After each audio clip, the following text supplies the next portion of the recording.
tardes amigos, ¿cómo están? Bienvenidos a RG en Vivo. Tenemos muchísima información para compartir con todos ustedes.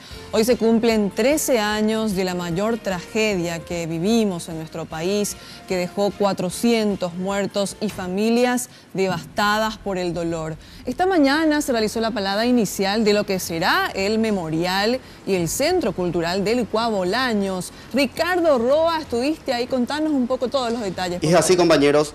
Como cada 1 de agosto, varias personas se acercaron hasta el sitio donde ocurrió una de las mayores tragedias en tiempos de democracia. Hoy se da inicio a una de las obras que dará homenaje a las más de 400 víctimas de aquel incendio. Sin embargo, el dolor en los familiares aún sigue presente. Hay muchísimos sentimientos encontrados con respecto a la construcción del local. Ver reducido a escombros este lugar es realmente un logro, ¿verdad? Un logro en el sentido de que por fin vamos a tener un lugar en donde poder conmemorar aquellos sueños, aquellos anhelos de las personas que fallecieron. Realmente provoca una felicidad por el hecho de que al fin vamos a poder encontrarnos con ellos en paz.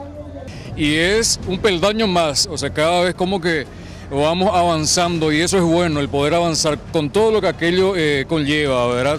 El dolor, la frustración por el hecho de las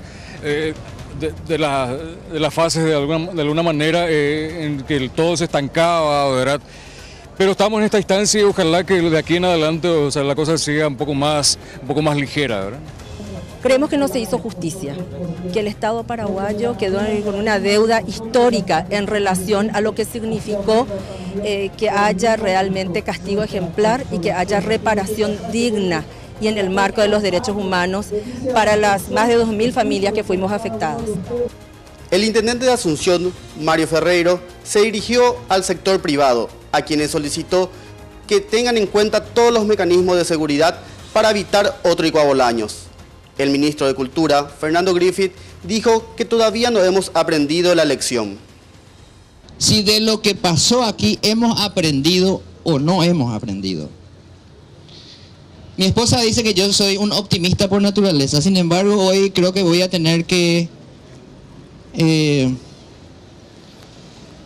quizás salir de ese molde que me caracteriza de ser muy optimista y decir que yo creo que aún no hemos aprendido. A veces por una avivada se cierra una salida de emergencia, a veces en un lugar nocturno veo que en el lugar de escape se ponen cajas de cerveza como un depósito. Tienen que pensar lo que pasó acá hace 13 años. Esa tragedia terrible no puede repetirse. Entonces este memorial es muy bueno para reflexionar, pero tenemos que seguir trabajando mucho porque sabemos que todavía falta mucho para que tengamos más seguridad para la gente. Y también la municipalidad y el gobierno comprometernos a seguir trabajando. El Centro Cultural y Memorial contará con 2 niveles, un museo, 2 plazas, una biblioteca, cafetería y un anfiteatro. La inversión asciende a más de 14.000 millones de guaraníes, financiados con aportes de la Municipalidad de Asunción y el Gobierno Nacional. Vayamos con ustedes. Muchísimas gracias Ricardo Roa por esta información. Entonces, el nuevo Centro Cultural 1A estará listo aproximadamente en 20 meses según el cronograma de actividades que dio a conocer la Municipalidad de Asunción. Pero